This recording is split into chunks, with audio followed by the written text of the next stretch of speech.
That adorable donut curl your dog sleeps in? It's not just cute, it's information. Picture a Sunday morning. The sun is coming through the window in one long, warm rectangle across the floor, and your best friend is lying right in the middle of it, curled into a perfect circle, nose tucked under tail, one paw over their face like they're hiding from the day. And you stop, coffee in hand, and you just smile. Because honestly, it's the sweetest thing you're going to see all week. And then, right behind that smile, comes a smaller thought, a quieter one. Wait, is that just how she sleeps? Or is she telling me something? And you don't know. And you feel a little strange about not knowing because you know everything else about this dog. You know which squeak she likes. You know the exact spot behind her ear.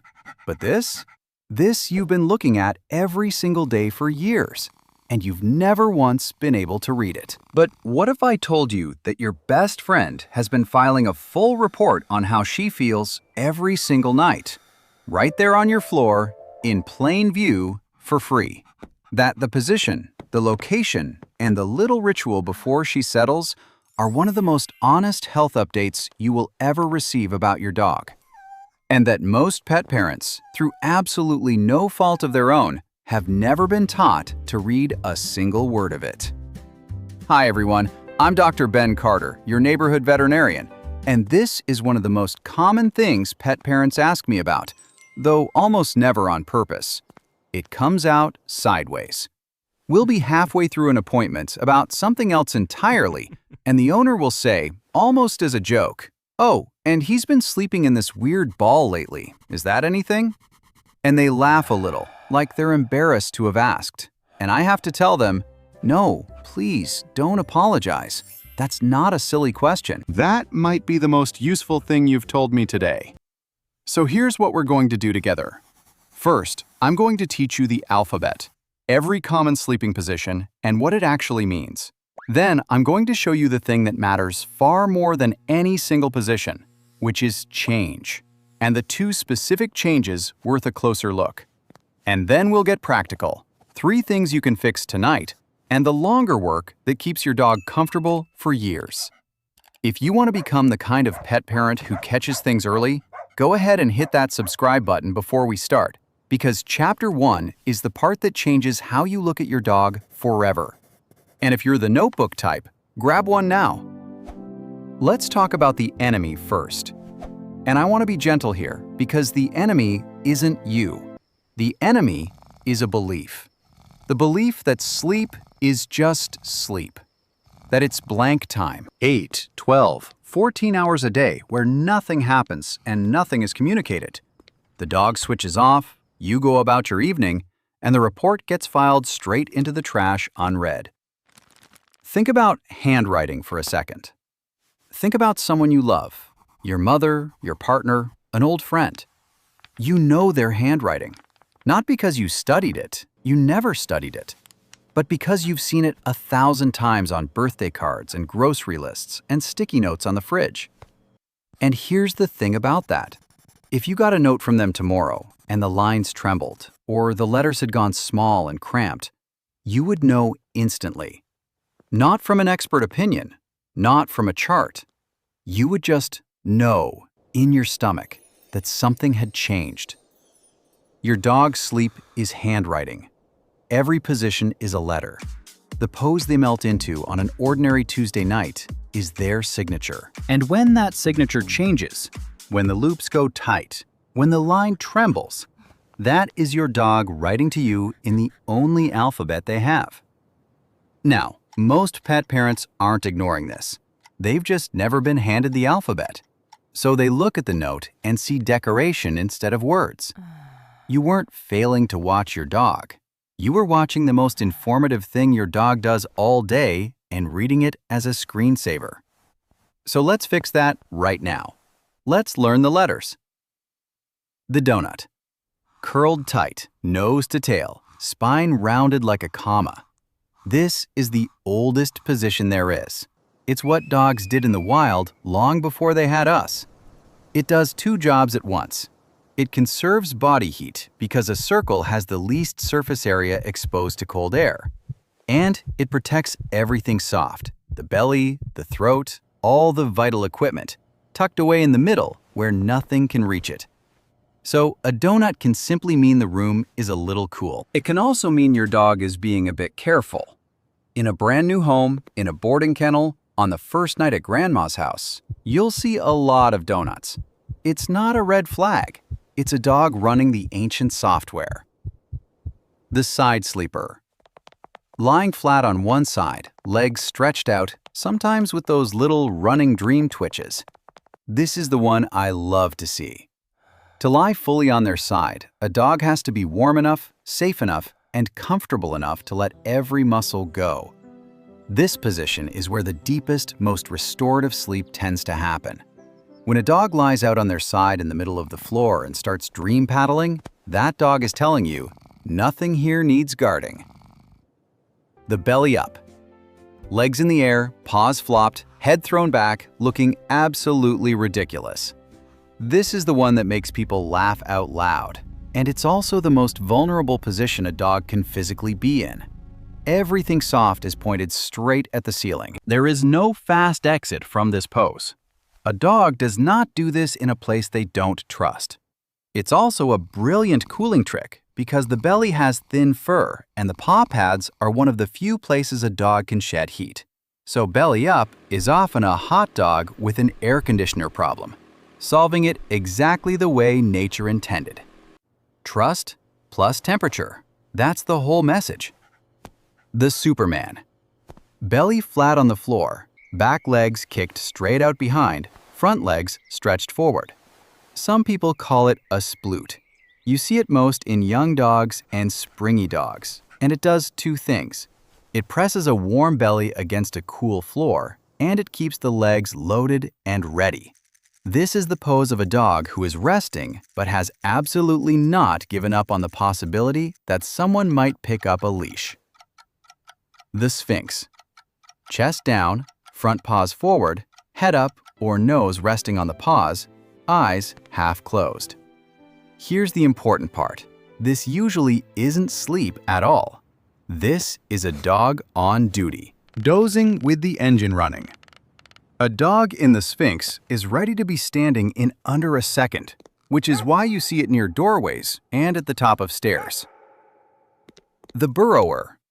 Under the blanket, under the bed, wedged behind the couch, somewhere in the dark where the world is small. This is the den instinct, and it is completely normal. Some breeds are practically hardwired for it. It's worth a note when it's brand new, or when it comes with a dog who used to sleep in the open and now only sleeps hidden. And the cuddler. Back pressed against your leg, chin on your ankle, or that classic move where they arrange themselves so some part of their body is touching some part of your body at all times. That is a social animal completing a circuit. That's your dog choosing you as the wall they put their back against. I hope you know what a compliment that is. Now, here's the reveal, and it's the part I want you to write down if you're writing anything down today. The position is the letter, but the meaning is in the signature. Because here's what happens. Someone learns that the donut means cold or careful, and they panic because their dog sleeps in a donut every single night. But if their dog has slept in a donut every single night for 6 years, that's not a message. That's just their handwriting. That's who they are. A dog who has always sprawled belly up and still sprawls belly up is fine. A dog who has always been a burrower and is still a burrower is fine. What matters, what has always mattered in my experience, more than any individual pose, is the trembling line, the change.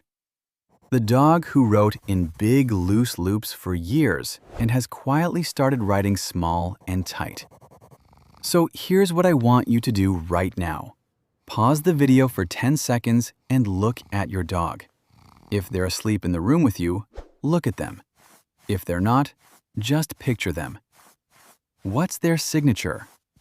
What's the pose you'd draw if someone asked you to draw your dog asleep? Got it? Good. That's your baseline. That's the handwriting. Everything from here on is about noticing when it changes. And I see this story in my exam room constantly. Picture a middle-aged retriever, a big, happy, cheerful dog who has spent his entire life lying on his side in the hallway like a rug that someone dropped. And his owner comes in about something completely unrelated, a nail that got torn, and while I'm working on the paw, she mentions, almost as small talk, that he's been sleeping in a ball lately and hogging the good rug. She's not worried. Why would she be? It's cute. But it's November, the house is warm, and this dog has never in his life needed to conserve heat. And when I go over him properly, he's tightening up in the hips. Nothing dramatic, nothing he'd complain about, because dogs are terrible complainers. He'd just quietly rewritten his signature, and she'd handed me the note without knowing it was a note. That's the classic pattern pet parents describe to me, not a symptom, a change in handwriting. So let's name the 2 changes worth a closer look. Change number 1, the curl that tightens. A dog who used to sleep open, on their side, belly out, sprawled, who now sleeps consistently curled, or who won't lie down on one particular side, or who lowers themselves to the floor in stages instead of flopping. Many vets now believe this is one of the earliest and most honest signals of physical discomfort we get, because curling up braces the body, and lying flat asks joints and muscles to open all the way up. If lying flat has started to cost something, a dog stops paying. Change number 2, the dog who can't settle. Circling 5, 6, 7 times, lying down, standing up, moving 3 feet, doing it again. Shifting all night, changing rooms at 2 in the morning, restless in a way they never used to be. Some circling before bed is completely normal. That's the old instinct to flatten the grass. But a dog who used to drop in one motion and now negotiates with the floor for 10 minutes is telling you that no position feels quite right. In older dogs especially, restlessness that shows up specifically at night deserves a conversation with your vet, because it can be about comfort, and sometimes it's about the aging brain, which is a real, recognized, and manageable thing. And now the section I never skip, because this is where my job as a guy on the internet ends and your veterinarian's job begins. Everything I'm about to give you in the next chapter is for reading and supporting your dog's comfort. It is not for diagnosing. So please, call your vet if you see any of the following. If your dog's sleeping position changed suddenly and has stayed changed for more than a few days, if they cry out, whimper, or groan when lying down or getting up, if they can't get comfortable at all, night after night, if they've stopped using the stairs or stopped jumping onto the couch, if they're sleeping dramatically more overall or dramatically less, if there's new snoring or gasping or a snore that's suddenly gotten much louder. And this one is not a call in the morning. This one is a right now emergency.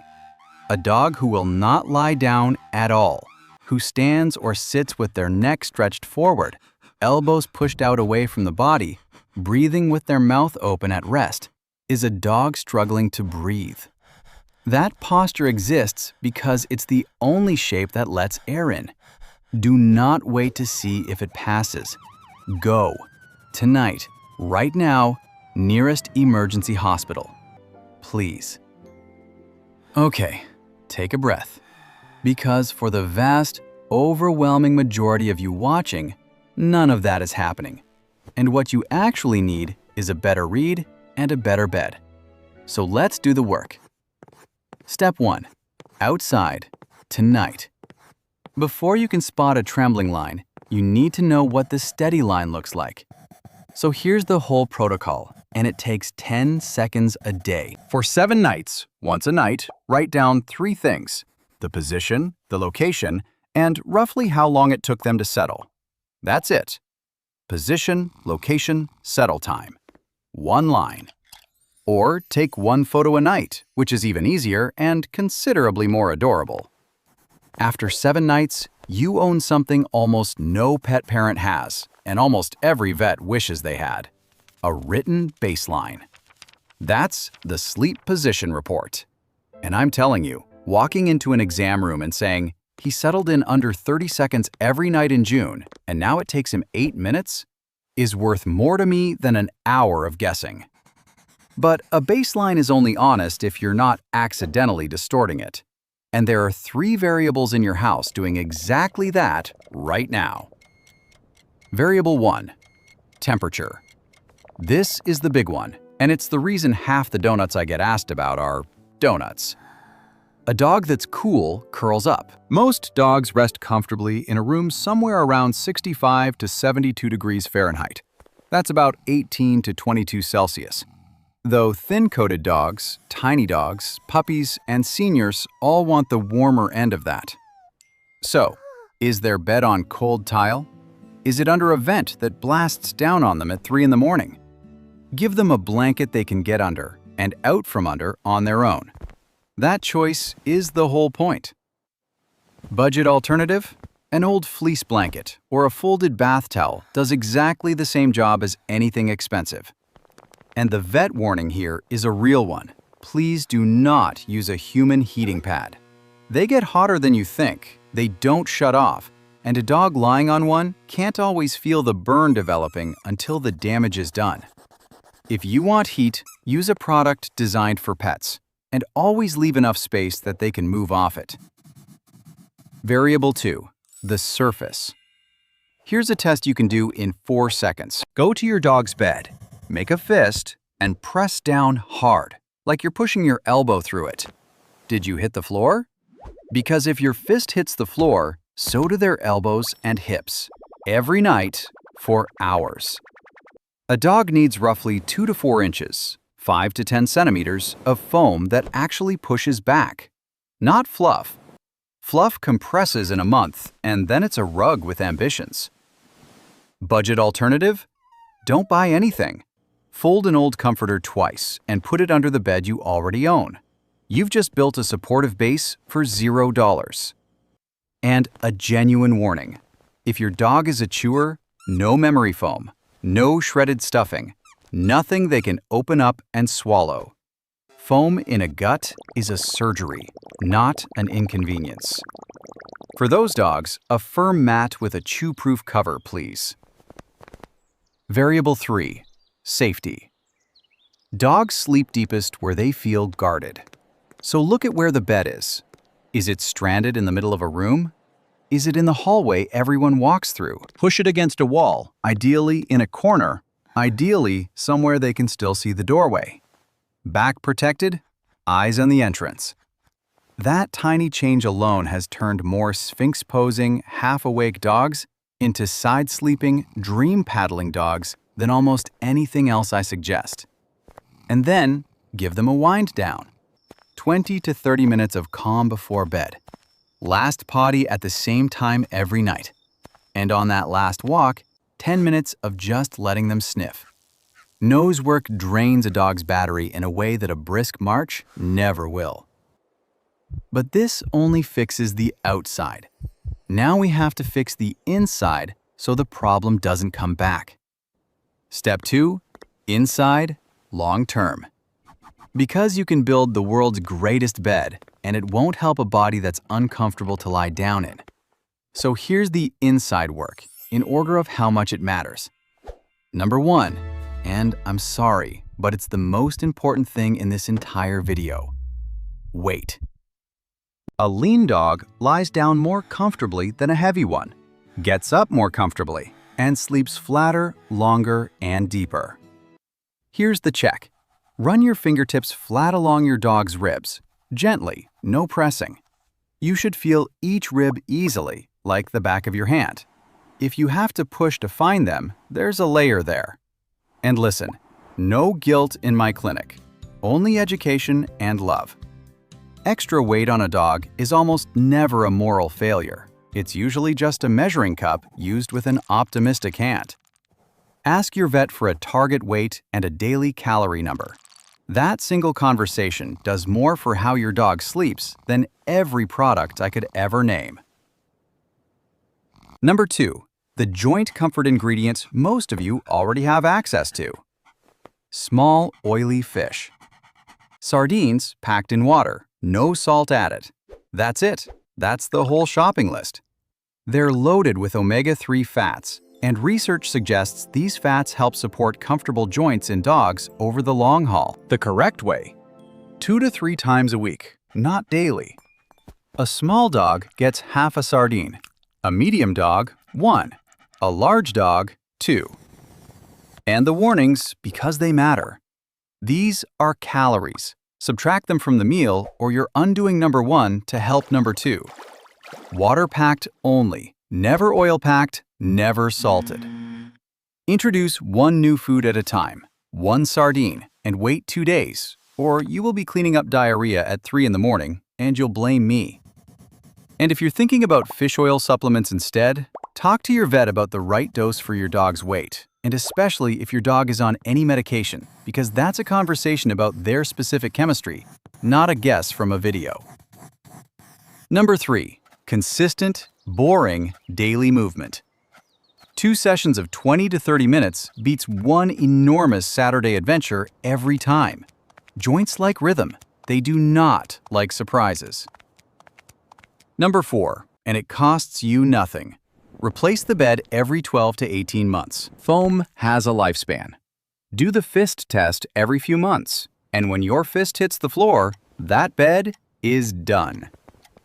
And if you want a bedtime ritual, a splash of warm bone broth is a lovely one. A tablespoon or 2 for a small dog, up to about a quarter cup for a large dog. But this one has a hard rule attached. It must be made with absolutely no onion and no garlic. Both are genuinely toxic to dogs, and both are in nearly every store-bought broth on the shelf. So read the label like your dog's life depends on it.